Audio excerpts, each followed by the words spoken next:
그날 나는 싱크대에 비친 내 얼굴이 낯설었다. 서울 동작구 상도동 골목길 가장 안쪽에 자리한 반지하 식당 안. 저녁 장사를 끝낸 윤경숙은 묵은 주방 수세미를 짜내며 설거지를 마무리하고 있었다. 식기는 이미 말라 있었고 손끝은 불어 있었다. 그녀는 손을 앞치마에 한번 훔치더니 잠시 가만히 서서 스테인리스 싱크대에 얼굴을 비췄다. 거울은 없었지만 금속 위에 비친 얼굴이 자신이라는 건 알 수 있었다. 이게 나구나. 희끗희끗 섞인 머리카락, 굳은 손마디, 어깨 너머로 흐르는 피로한 기운. 경숙은 어깨를 으쓱하며 몸을 돌렸지만 그 이미지가 뇌리에 오래 남았다. 싱크대 옆에 걸린 달력은 3월. 봄이라고 적혀 있었지만 바깥 공기는 여전히 찬 기운이 돌았다.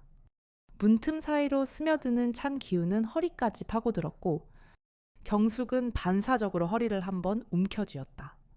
그녀는 조용히 가스레인지 위 주전자를 올리고 전원을 눌렀다. 포트가 켜지는 소리가 작게 들렸다.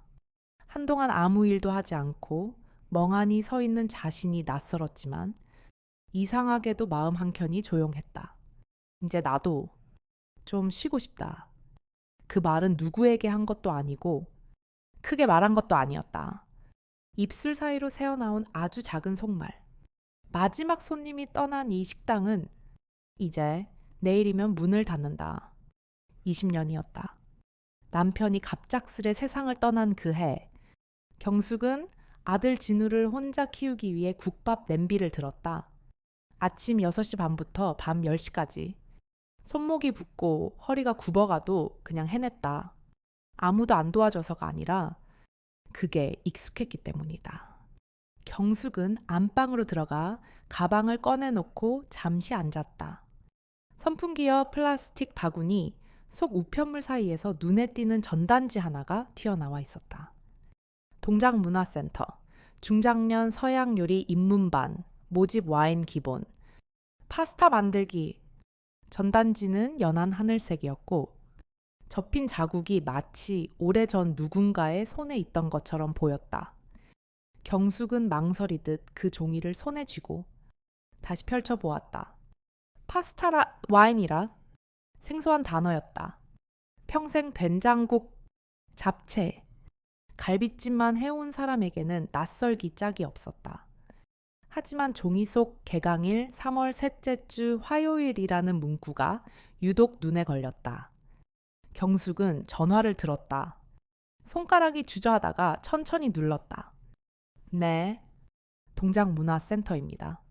젊은 여성의 음성이 나지막하게 들려왔다. 경숙은 한 템포 늦게 입을 뗐다. 아, 저 요리 수업 신청하려고요. 서양 요리 입문반이요. 아, 네. 성함이 어떻게 되세요? 윤경숙입니다. 전화번호는요. 질문을 받고 대답을 하고 전화를 끊는 순간까지 경숙의 심장은 묘하게 떨렸다. 왜인지 모르게 전화를 끊고 그녀는 전단지를 냉장고 자석에 붙였다. 다시 전화를 걸까 말까 망설였던 30분이 무색할 정도로 빠른 결정이었다. 경숙은 거실에 얕은 조명을 켜고 서랍 속 다이어리를 꺼냈다. 3월 셋째 주 화요일. 그 칸을 검은색 볼펜으로 한 번 동그랗게 감쌌다. 그리고 그 아래 작고 조심스레 썼다. 검은색 블라우스 입기. 글씨는 작았지만 힘이 있었다. 주전자에서 김이 피어올랐다.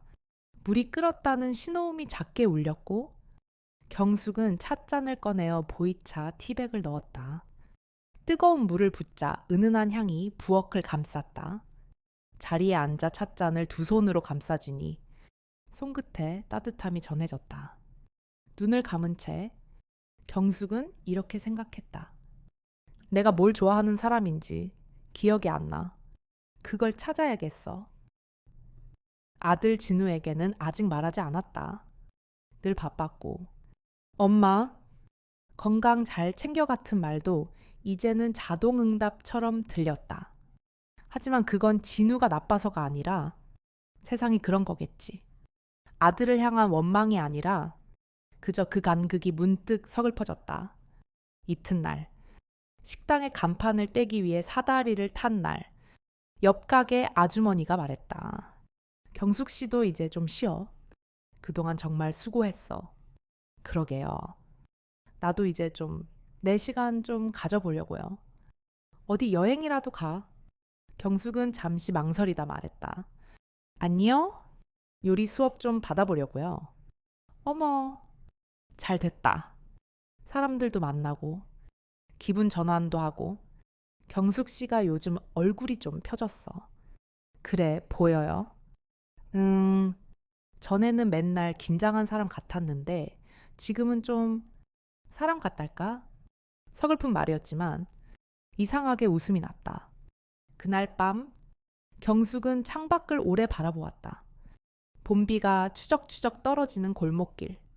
은은한 가로등 불빛 아래 작은 꽃 화분이 흔들리고 있었다. 그걸 보며 그녀는 혼잣말했다. 이 나이에 뭘 또 배우고 설레고 그래? 하지만 그 말 끝에는 어쩌면 처음으로 느껴보는 가벼운 기대가 실려 있었다.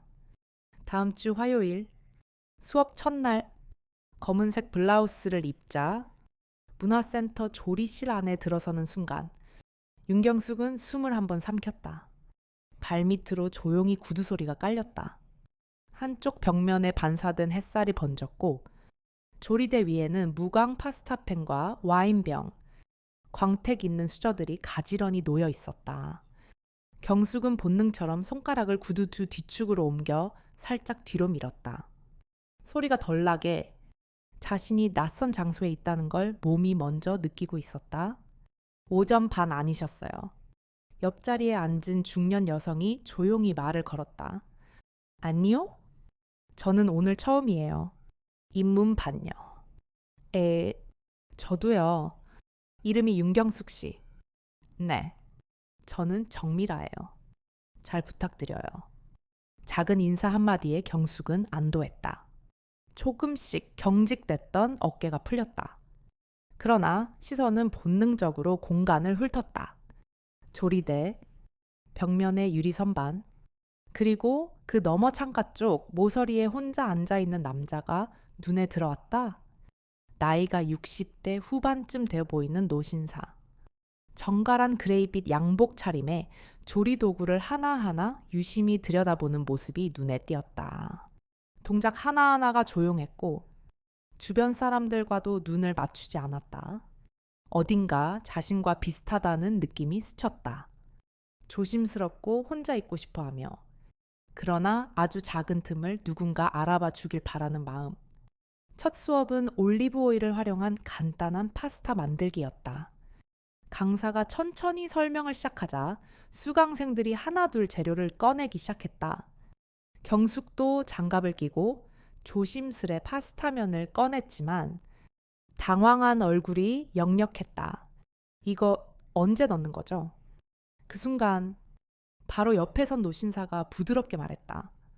기름 먼저 든 후 마늘 넣고 그 다음 면이 들어가요. 경숙은 놀라 고개를 돌렸다. 가까이서 보니 그 남자의 얼굴엔 주름이 잔잔했고 눈빛은 조용히 웃고 있었다. 처음 해보시는 거죠? 네. 평생 한식만 해서요. 저도 그래요. 혼자 지내다 보니 새로운 걸 배우고 싶어서요. 아, 그러시군요. 말은 간단했지만 목소리의 온도는 오래 기억될 것 같았다. 부드럽고 천천히 내려앉는 톤? 마치 오래된 목자의 가구처럼 따뜻했다. 수업이 끝난 뒤 수강생들이 천천히 강의실을 빠져나가는 동안 경숙은 조리대 주변을 정리하고 있었다. 옆자리의 남자도 조용히 손수건으로 칼을 닦고 있었다. 다음 주에도 나오시나요? 그가 물었다. 네, 아마도요. 아직은 많이 어색하지만 그럼 다행이네요. 저는 장문철이라고 합니다. 그는 조용히 명함 하나를 내밀었다. 은퇴한 내과 의사예요. 이름만 남아있죠.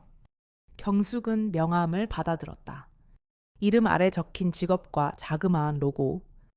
아, 네. 윤경숙입니다. 그는 조용히 고개를 끄덕였다. 혹시 어떤 와인을 드셔야 좋을지 고민되시면 말씀 주세요. 추천해 드릴게요. 경숙은 순간 웃음이 났다. 저 와인은 한 번도 마셔본 적이 없어요. 그럼 저와 같이 마셔보는 것도 나쁘지 않을 겁니다. 그 말이 너무 자연스러워서 경숙은 순간 당황했다. 하지만 싫지 않았다. 오히려 그 담백함이 마음을 가볍게 했다. 강의실 문을 나서며 바람이 불어왔다. 봄 기운이 살짝 실려 있었고 해가 기울기 시작한 시간이었다. 경숙은 명함을 손에 꼭 쥐고 천천히 골목길을 걸었다. 발밑에 떨어진 나무잎들이 바람에 흔들리듯 그녀의 마음도 그날은 오랜만에 움직였다. 귀가 후 경숙은 현관을 지나 주방으로 향했다. 손에 들고 온 명함을 냉장고 옆 자석에 붙이려다 문득 다시 들여다보았다. 장문철 내과의사 은퇴. 글씨는 단정했고 종이의 감촉은 약간 두꺼운 재질이었다. 이 나이에 이런 걸 받게 될 줄이야. 혼잣말은 작았지만 입꼬리는 천천히 올라갔다. 거실로 향한 경숙은 다이어리를 꺼냈다. 지난주에 적었던 일정 밑으로 또 하나의 표시를 그렸다. 다음 주 토요일 오후 공연 약속 가능성. 그러고는 잠시 멈췄다가 조용히 덧붙였다. 상의는 밝은 회색, 구두는 가죽. 그건 누가 보라고 쓴 것도 아니고 굳이 쓰지 않아도 되는 메모였다. 하지만 경숙은 처음으로 기데카라는 감정을 문장에 담았다. 밤이 되자 창밖에는 봄비가 내렸다. 세탁기가 돌아가는 소리가 배경처럼 들렸고 TV에서는 뉴스 앵커의 목소리가 낮게 울렸다. 경숙은 조용히 소파에 기대어 앉았다. 무릎에 담요를 덮고 명함을 다시 한번 바라보았다. 그날 그녀의 마음에 생긴 아주 작고 조심스러운 진동은 지금껏 잊고 지냈던 자신의 감정들을 서서히 깨우고 있었다. The Dom. 인사동 한옥펜션 예약하기. 고층 유리창 너머로 펼쳐진 서울의 야경을 바라보며 윤경숙은 잔을 조심스레 들었다. 컵 안의 와인은 붉은 빛을 띠었고 불빛 아래 반사된 표면은 작은 호수처럼 일렁였다. 이토록 고요하고 조용한 공간에서 그녀는 갑자기 자신이 너무 눈에 띄는 사람처럼 느껴졌다. 회색 원피스를 입고 앉아있는 자신의 모습이 이곳과 어울리는지 잠시 혼잣말처럼 속으로 물었다. 와인 맛이 이상하네요. 경숙이 조용히 말했다. 어떤가요? 장문철이 부드러운 미소로 물었다. 쓴 것 같으면서도 좀 달아요. 처음엔 잘 모르겠는데 삼키고 나면 입안이 따뜻해지는 것 같아요. 그는 고개를 끄덕였다. 와인은 삶과 비슷해요. 처음엔 쓴데 익을수록 달고 깊어지죠. 그의 말은 와인에 대한 설명 같았지만 어쩐지 사람 이야기를 하고 있는 것 같았다. 경숙은 잔을 내려놓으며 입술을 눌렀다. 저는 아직 잘 모르겠어요. 이런 분위기, 이런 맛, 이런 시간도 천천히 알게 되실 겁니다. 처음부터 다 알 필요는 없으니까요. 바람이 유리창을 스쳤다. 봄 기운이 도는 밤이었지만 고층은 여전히 싸늘했다. 호텔 라운지의 조명은 어둡고 부드러웠고 창가 좌석에 앉은 두 사람 사이엔 아무 말 없이 흐르는 시간이 있었다. 경숙은 그 고요함이 불편하지는 않았지만 어딘가 모르게 거리감이 느껴졌다. 문철 씨는 혼자 지내시는 거 외롭지 않으세요? 그는 잠시 멈칫했다가 잔을 내려놓고 대답했다. 처음엔 조용해서 좋았습니다. 아무도 간섭하지 않고 생각도 많아지고 그럼 지금은요? 지금은 조금 그 조용함이 무겁게 느껴질 때가 있어요. 그 말은 문철의 표정을 통해 더 선명하게 전해졌다. 그가 무언가를 말하지 않고 있다는 것을 경숙은 본능적으로 알 수 있었다. 상대가 건네는 말보다 말하지 않는 침묵이 훨씬 더 크게 다가오는 순간이었다. 늦은 밤, 경숙은 집에 돌아왔다. 아파트 문을 열고 들어서는 순간 그녀는 와인잔의 잔향을 느꼈다. 낯설지만 나쁘지 않은 기분. 그런데 무언가 마음 한켠이 개운치 않았다. 욕실에서 세수를 하면서 문철의 말 한마디가 자꾸 떠올랐다. 조용해서 좋았다. 그 말은 어쩌면 지금도 그는 혼자인 걸 좋아하는 게 아닐까. 아니면 그 조용함 안에 누군가를 아직 넣지 못하고 있는 건 아닐까. 이틀 후 토요일 밤 경숙은 문철의 집에 초대받았다. 저녁을 함께 먹기로 한 날이었다. 문철은 평소처럼 단정한 셔츠를 입고 있었다. 식탁 위에는 소고기 찹스테이크와 간단한 감자 스프가 놓여 있었다. 그녀는 그의 배려 깊은 상차림에 고개를 숙이며 말했다. 정말 고급스럽네요. 저는 이렇게는 못해요. 아닙니다. 사실 레시피 그대로 따라한 거라 경숙 씨 덕분에 요리 수업을 계속 나오고 있거든요. 경숙은 웃었다. 그렇게 말씀해 주셔서 감사합니다. 식사가 끝난 뒤 문철은 커피를 내리겠다며 안쪽 서재로 들어갔다. 경숙은 거실에서 텔레비전을 켜놓고 기다리고 있었다. 그런데 문득 서재 쪽에서 아주 낮은 소리가 새어나왔다. 마치 혼잣말 같았지만 그 순간 경숙의 손끝이 차가워졌다. 심장이 쿵 내려앉는 것 같았다. 그녀는 숨을 죽인 채 귀를 기울였다. 은희야, 미안하다. 지켜주지 못해서 정말 미안해. 순간 그녀의 심장이 멎는 듯했다. 그녀는 반사적으로 입술을 깨물었다. 손끝이 저릿해지고 어딘가 목이 매는 듯한 답답함이 밀려왔다. 문틈으로 새어나오는 그의 목소리, 너무 낮고 떨리는 그 말 속에 담긴 이름. 은희. 경숙은 천천히 다가갔다. 문은 조금 열려 있었고 문철은 등을 보인 채 작은 사진을 손에 들고 있었다. 조용히 중얼거리는 그의 목소리는 전보다 더 약했다. 그땐 내가 너무 바빴지. 네가 울던 것도 나중에야 알았어. 경숙은 문틈에 손을 대려다 말고 조용히 뒤로 물러섰다. 그 자리에 오래 서 있으면 더 많은 것을 듣게 될 것만 같았다. 그리고 그건 그녀가 감당할 수 없는 일이었다. 잠시 후 문철이 서재에서 나왔다. 평소와 다름없는 표정이었다. 커피 드릴게요. 진한 걸로 괜찮으시죠? 네, 괜찮아요. 경숙은 억지 미소를 지으며 소파에 앉았다. 손이 살짝 떨렸지만 감췄다. 커피 잔을 받는 순간에도 문철의 손이 닿을까봐 피하지 않았다. 하지만 그 온기를 느낄 수 없었다.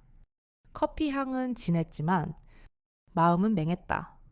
경숙 씨, 그가 물었지만 그녀는 고개를 끄덕일 뿐이었다. 아무 일 아니에요. 그날 밤 경숙은 문철과 같은 침대에 누워 있었지만 등을 돌린 채 눈을 감지 못했다. 마음속에 계속 맴도는 이름. 윤희야, 미안하다. 그 말이 경숙의 가슴 속에서 메아리 쳤다. 그는 지금 누구를 바라보며 살아가고 있는 걸까? 그리고 나는 그의 어디쯤에 서 있는 걸까? 나는 지금 누구의 자리에 누워 있는 걸까? 토요일 오후 윤경숙은 혼자였다. 장문철이 오랜만에 옛 동료들과 만나러 나갔고 경숙은 조용한 시간을 틈타 아파트 곳곳을 정리하고 있었다. 그의 집에 들어온 지 벌써 2달이 넘었지만 여전히 손이 가지 않는 구석들이 있었다. 늘 닫혀있는 서재문, 그리고 다용도실 한켠에 놓인 낡은 수납장. 문철은 그 공간들에 대해 특별히 언급한 적이 없었고 경숙도 무례할까 싶어 그냥 지나쳤다. 하지만 오늘은 달랐다. 집 안 구석구석을 정리하고 싶다는 작은 결심이 처음으로 그 문고리를 돌리게 했다. 햇살이 깊이 들이운 오후 3시. 다용도실 구석에 놓인 작은 나무 상자가 눈에 띄었다.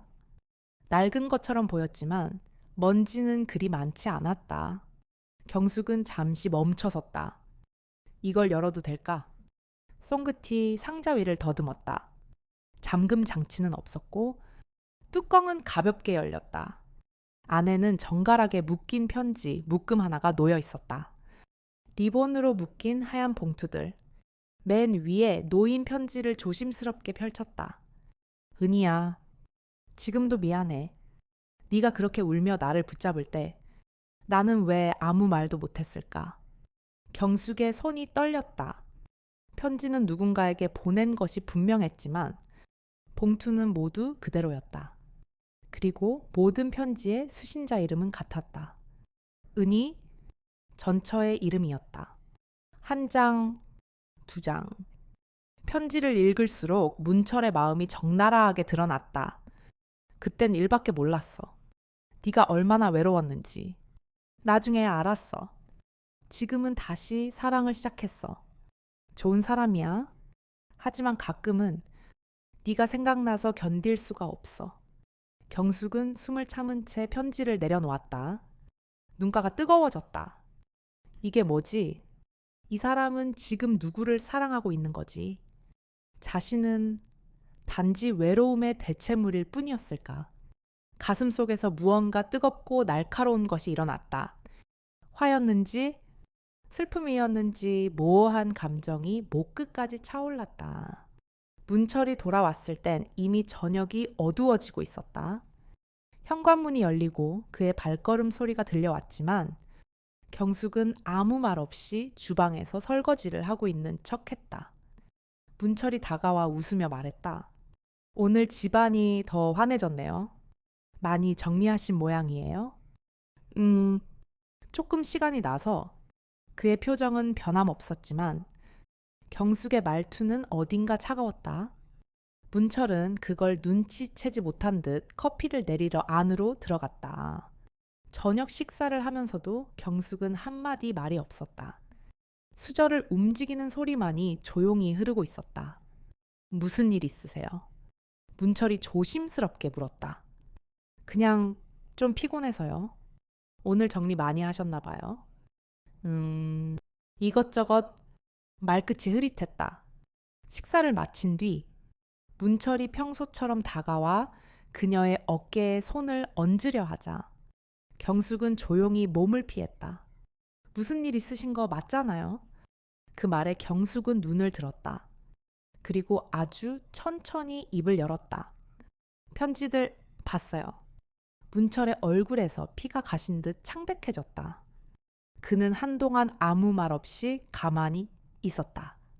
조용히 숨을 내쉬고 다시 들이마시고 입을 열려다 닫았다. 몇 번이나 그걸 반복한 끝에야 겨우 말을 꺼냈다. 그건 오래된 편지예요. 맞아요. 그런데 다 최근에 쓴 것처럼 보이던데요. 내용도 당신의 지금 마음 같았어요. 문철은 고개를 떨구며 말했다.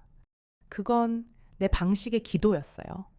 전처에게, 아니 내 죄책감에게. 경숙은 조용히 물었다. 그럼 저는 뭐예요? 당신에게 그 질문은 가볍게 던진 것이 아니었다. 그러나 문철은 정면으로 마주보며 말했다. 당신은 내가 다시 살아보려고 애쓰는 사람입니다. 그 편지들은 내가 과거에서 걸어 나오는 연습 같은 거였어요. 미안합니다.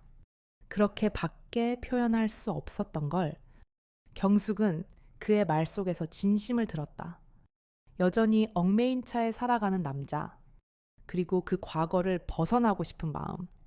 편지를 쓰면서도 그가 누구에게 다가가고 싶었는지 이제야 이해가 되었다. 그분도 이해하실 거예요. 경숙이 조용히 말했다. 누구나 실수하잖아요. 당신이 이렇게 살아내고 있다는 것만으로도 충분해요. 문철의 눈에 물기가 고였다. 그는 조심스럽게 경숙의 손을 잡았다. 그 손에는 더 이상 죄책감만이 아닌 인간적인 떨림이 있었다. 며칠 뒤 두 사람은 조용히 산책을 나갔다. 한강공원 벤치에 나란히 앉아 따뜻한 커피를 마셨다. 하늘은 맑았고 바람은 부드러웠다. 경숙이 말했다. 처음엔 내가 너무 늦은 건 아닐까 걱정했어요. 문철은 고개를 저었다. 오히려 지금이라서 다행이에요. 서로 조심스러울 수 있어서. 그는 그녀의 손을 조심스럽게 감쌌다.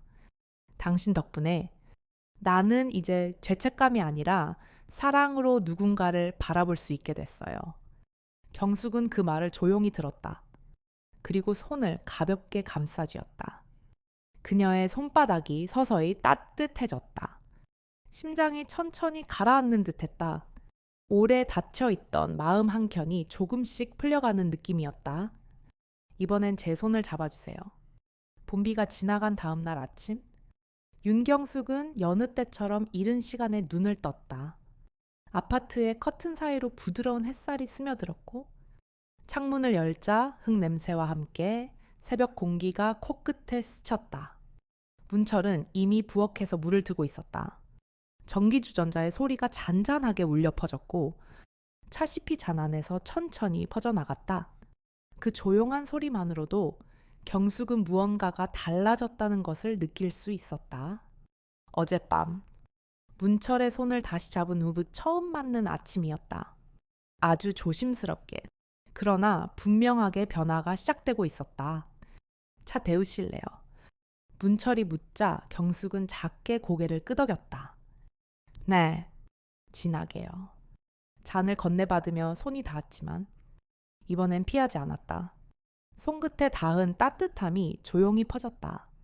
그녀는 순간 심호흡을 하며 손을 조금 더 꼭 쥐었다. 마치 그 온기를 놓치고 싶지 않은 사람처럼 식탁에 마주 앉은 두 사람은 아무 말 없이 차를 마셨다. 과거의 침묵과는 다른 마음이 편해지는 고요함이었다. 잔잔하게 우러나는 녹차의 향기처럼 두 사람 사이의 감정도 천천히 퍼지고 있었다. 이젠 좀 편안하네요. 경숙이 말했다. 문철은 잔을 내려놓으며 미소 지었다. 저도요. 말하지 않아도 괜찮다는 게 얼마나 고마운지 이제야 알겠어요. 그날 저녁, 문철은 평소보다 일찍 귀가했다. 식사 준비는 경숙이 먼저 시작했고 문철은 조용히 그녀 옆에 섰다. 도와드릴까요? 함께 해요. 더 빨리 끝날 테니까. 주방에서 나란히 서서 요리를 하는 두 사람의 어깨는 자연스럽게 맞닿았다. 그 작은 접촉이 어색하지 않았다. 도리어 익숙하고 따뜻했다. 생선 조림 냄비에서 김이 오르고 문철이 당근을 써는 소리, 싱크대에서 물을 헹구는 손길이 교차하는 일상의 소리가 방 안을 채웠다. 문철 씨, 경숙이 조용히 말했다. 네, 우리가 진짜 부부 같지 않아요. 문철은 웃었다. 진짜 맞습니다. 말 안 해도 설거지를 같이 해주는 게 그 증거 아닌가요? 설거지가 끝난 후 거실에서 차를 마시며 문철은 한참을 머뭇거리다 입을 열었다. 경숙 씨, 그동안 제가 서툴렀던 것 같아요. 감정을 표현하는 것도 진심을 말하는 것도 아니에요. 저도 마찬가지였어요. 처음부터 이런 관계가 익숙했던 건 아니니까요. 문철은 안도의 숨을 내쉬었다. 처음엔 혼자 사는 게 너무 익숙해서 누군가가 곁에 있다는 게 불편하게 느껴질까봐 겁났어요. 그런데 이제는 그 고요함보다 이 조용한 대화가 더 좋아졌습니다. 경숙은 조용히 그의 잔에 차를 채워주며 말했다. 우리 앞으로도 이렇게 천천히 해요. 서두르지 말고 우리만의 속도로.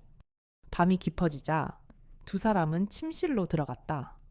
문철은 침대 옆에 앉아 경숙의 눈을 바라보며 조심스럽게 손을 내밀었다. 오늘은 천천히 해도 될까요? 경숙은 고개를 끄덕였다. 네, 이제는 조급할 것도 없고 그냥 서로에게 집중하면 되니까요.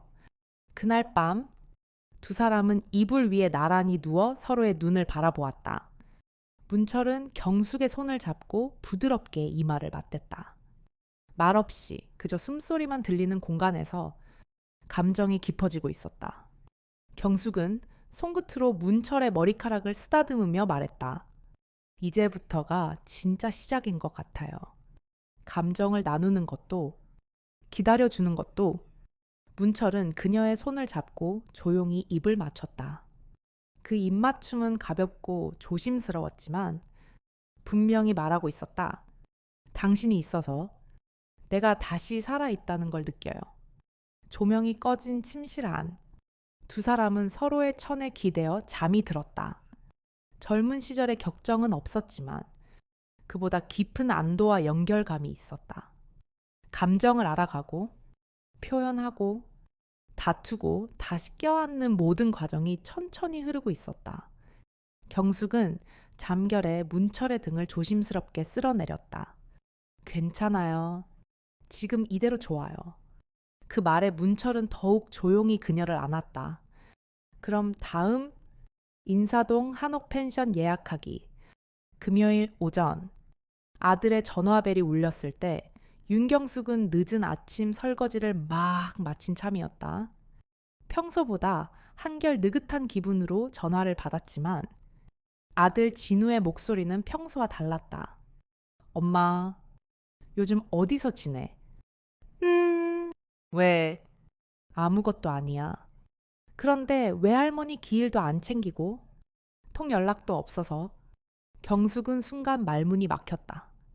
아, 엄마가 요즘 좀 바빠서 조금만 지나면 갈게. 전화는 짧게 끝났지만 경숙의 마음은 그렇지 않았다. 조용한 부엌에 서서 천천히 수건으로 손을 닦던 그녀는 문득 싱크대 앞 유리창에 비친 자신의 얼굴을 마주했다. 몇 달 전과는 조금 달라진 눈빛, 그리고 이상하게 편안해진 표정. 하지만 그 편안함이 누군가에게는 소외처럼 느껴졌을까. 문득 죄책감이 밀려왔다. 그날 저녁 문철과 함께 인사동 근처 한옥 펜션에 도착했을 때도 경숙의 마음은 온전히 그곳에 있지 않았다. 초여름 바람이 대청마루를 스치고 있었고 잔잔한 정원 너머로 작은 연못이 보였다. 그러나 그녀는 자꾸만 아들의 말이 떠올랐다. 문 좀 열까요? 문철이 물었을 때 경숙은 무의식적으로 고개를 저었다. 아니요. 오늘은 그냥 조용히 있고 싶어요. 무슨 일 있으세요? 아니에요. 그냥 피곤해서 그래요. 그 말은 반쯤은 진심이었고 반쯤은 회피였다. 그녀는 말하지 않은 채 마음속에서 조용히 저울질하고 있었다. 내가 여기에 있어도 되는 걸까? 가족과 거리를 둔 채 이 평온함을 누려도 괜찮은 걸까? 한옥 안의 작은 조명 아래 두 사람은 나란히 앉아 밤차처럼 흐르는 음악을 들으며 조용히 차를 마셨다. 정갈한 찻잔을 사이에 두고 오히려 그날은 침묵이 더 많았다. 경숙은 조용히 담요를 무릎 위에 끌어올리고 차가운 손을 천천히 담요 속으로 밀어 넣었다. 피부에 닿은 따스함이 마음까지 번지는 듯했다. 경숙 씨. 문철이 조용히 입을 열었다. 네? 진우 씨 전화 왔었죠? 경숙은 고개를 들었다. 놀란 눈빛이 그에게 닿자 문철은 담담히 말했다. 통화하는 거? 들렸어요. 일부러 말 안 했어요. 불편할까봐. 그녀는 잠시 말을 잃었다. 그냥 엄마로서의 자리와 지금의 나 사이에서 조금 헷갈렸어요. 문철은 고개를 끄덕였다. 그 마음 알아요. 나도. 아들과는 연락이 거의 없어요. 아내가 떠난 후로는 더 그렇고요. 같이 지낸 시간은 길지 않아도 내 아이니까 항상 마음 한구석에 걸려요. 그래서 더 조심스러워지는 거겠죠. 내 행복이 누군가에게 죄가 되지 않을까 하는 마음. 그의 말에 경숙은 고개를 떨궜다. 문철 씨. 네. 우리가 지금 이 시간을 가지는 게 잘못된 건 아니겠죠? 그는 단호하게 고개를 저었다. 아니에요. 누구보다 늦게, 누구보다 조심스럽게 온 이 시간인데 우리가 벌을 받듯 살 이유는 없잖아요. 그 말은 진심이었다. 경숙의 마음을 짓누르던 무언가가 그제야 조금 풀리는 듯했다. 그날 밤 창문 밖으로는 풀벌레 소리가 잔잔히 들려왔다. 한옥의 마루 바닥은 서늘했지만 이불 속은 따뜻했다. 나란히 누운 두 사람은 한참을 말없이 누워있다가 경숙이 조용히 말했다. 다음 주에 진우를 만나야겠어요. 문철은 그녀의 손을 꼭 잡았다. 그러세요. 저는 이곳에서 기다릴게요. 서울로 돌아온 후 며칠 뒤 경숙은 종로의 작은 국밥집에서 진우를 만났다. 진우는 짧은 인사 후 자리에서 휴대폰만 만지작거리고 있었다. 어색한 분위기를 깨기 위해 경숙이 먼저 말을 꺼냈다. 진우야, 엄마가 요즘 연락도 자주 못하고 미안했어. 괜찮아. 엄마도 이제 엄마 인생 살아야지. 그 말은 뜻밖이었고 한편으론 가슴이 찌릿했다. 그래도 네가 서운할까 봐 마음이 좀 걸렸어. 근데 엄마, 솔직히 나보다 지금 같이 계신 그분이 더 엄마 옆에 오래 계셨던 거 아니야? 경숙은 눈을 동그랗게 떴다. 너 알고 있었니? 응. 엄마가 웃고 있는 사진 하나 봤어. 예전에 그렇게 안 웃었잖아. 그래서 그냥 알겠더라. 그 말은 예상 밖이었고 너무도 따뜻했다. 괜찮아. 난 이제 다 컸고 엄마도 행복할 자격 있어? 경숙은 말없이 아들의 손을 잡았다. 그 손은 어릴 때보다 훨씬 커져 있었다. 집으로 돌아가는 길. 그녀는 조용히 가방 안에 메모장을 꺼냈다. 한쪽 구석에 적혀 있던 낡은 문장을 지우고 새로 한 줄을 썼다. 다음 금요일, 우리 셋이 함께 저녁 먹기. 장문철과 윤경숙이 처음 만났을 때 그들 사이엔 아무 약속도 없었다. 이름조차 기억하기 어려웠던 첫 수업날. 그들은 단순히 옆자리에 앉아 있었을 뿐이었다. 그러나 그 짧고 조심스러운 인사가 조용한 변화의 시작이었다. 함께한 식사, 무심코 건넨 말, 차 한 잔에 담긴 온기가 두 사람의 마음을 천천히 움직이기 시작했다. 처음엔 그냥 누군가 옆에 있다는 게 어색했다. 긴 침묵 속에서도 마음은 자주 스쳤다. 마주보지 않아도 알 수 있었다. 서로가 얼마나 오랫동안 혼자였는지, 얼마나 조심스럽게 살아왔는지. 그러한 조심스러움은 때때로 거리를 만들었지만 그 거리는 서서히 신중하게 좁혀졌다. 늦은 나이였지만 두 사람은 처음으로 자신의 감정을 다시 들여다보게 되었다. 사랑이라는 단어를 말하지 않아도 따뜻한 손길 하나로 충분했다. 그들은 알아갔다. 말하지 않아도 이해받는 순간이 있다는 걸, 누군가의 식탁에 함께 앉는다는 것이 얼마나 깊은 위로가 되는지. 문철은 자신의 몸을 지나치게 믿어왔고 경숙은 자신의 감정을 자주 감춰왔다. 그러나 함께 지내면서 둘 다 조금씩 바뀌었다. 몸이 보내는 작은 신에 귀 기울이게 되었고 마음속에서 일어나는 감정들을 솔직하게 바라보게 되었다. 손의 떨림, 발의 무거움, 입안의 씁쓸함 같은 사소한 변화들이 때로는 커다란 울림이 되었다. 그 변화는 단순히 두 사람만의 것이 아니었다. 진우와의 식사 자리에서 경숙은 오랜만에 엄마로서의 자신을 되찾았다. 죄책감 대신 조용한 용서를 주고받았고 그 용서가 그녀를 다시 가족의 품으로 돌아가게 했다. 문철 또한 아들과의 거리를 조금씩 좁혀갔다. 말은 적지만 마음은 가까워지고 있었다. 늦은 인생의 시간 속에서도 사람은 여전히 변할 수 있다. 서로에게 맞춰가는 시간은 때로 서툴고 느리지만 그 속에서 만들어지는 연결은 오히려 깊고 단단하다. 감정은 서두르지 않아도 된다. 천천히 다가가고 조용히 머물며 그저 곁에 있는 것만으로도 충분한 날이 있다. 건강은 결국 몸과 마음의 조화를 의미한다. 누군가의 음식을 받아들이는 마음, 손을 내밀 때 망설이지 않는 용기, 아프다고 말할 수 있는 솔직함. 그것이 노년의 삶을 더 풍요롭고 온전하게 만든다. 나이 들수록 필요한 것은 화려한 조언이나 빠른 해결책이 아니다. 조용히 옆에 앉아주는 사람, 함께 걷는 발걸음, 따뜻한 국물 한 숟갈이 더 깊은 힘이 된다.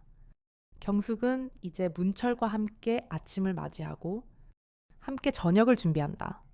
서로의 천을 기억하고 약의 시간을 챙기고 필요한 말은 짧게 그러나 따뜻하게 나눈다. 오늘 어땠어요? 괜찮아요. 같은 말들이 이제는 하루의 중심이 되었다. 두 사람의 이야기는 특별하지 않다. 하지만 바로 그 평범함 속에서 우리는 삶의 진실을 발견하게 된다. 누구나 늦은 시간에도 다시 사랑받을 수 있고 다시 사랑할 수 있다.